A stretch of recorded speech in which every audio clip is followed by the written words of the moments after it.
niho namye niyumvira yuko Yesu niyaza atazotwara ishengero.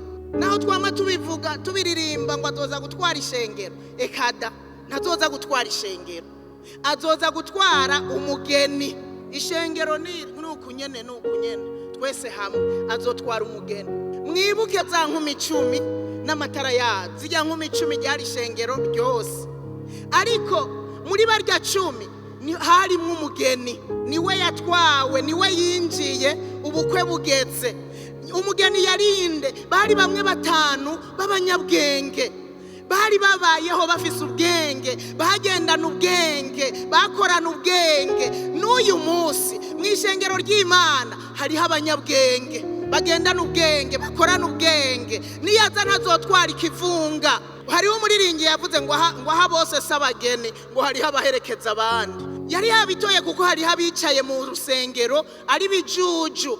Oya, niyaza azojana n'abanyabwenge, ari wo mugeni niwe azinjira. Haleluya. Usomye muri Matayo 13 haravuga ngo ubwami bwo mwijuru ngo buzosa n'umuntu yasohoye imbuto arabiba, hanyuma ngo mwijoro haza umwasi abibamwo ugwafu. Hanyuma abakozi bagiye kuraba za ngano ziriko zirakura basanga harimwo ugwafu. Babaza sebuja bati, mbega databuja vyagenze gute? Mbega hamwe mu kubiba hari ugwafu twabibanye? Atekaye n'umwasi yaje abibamwo ugwafu.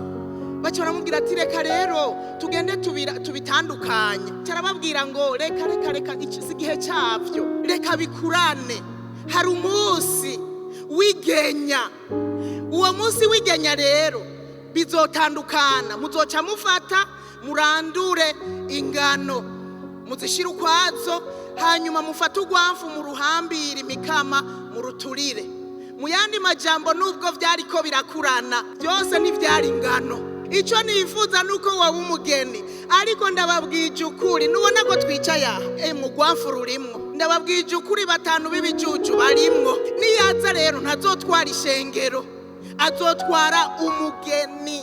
Haleluya. Ngo yarabwiye abigishwa biwe mu minsi yo gusezera, mu minsi ya nyuma, hariya muri Yohana 14 arababwira ngo nimuhagarike imitima yanyu. Muyandi majambo ngira ngende, ariko nimuhagarike imitima yanyu, mwizere Imana nanje munyizere.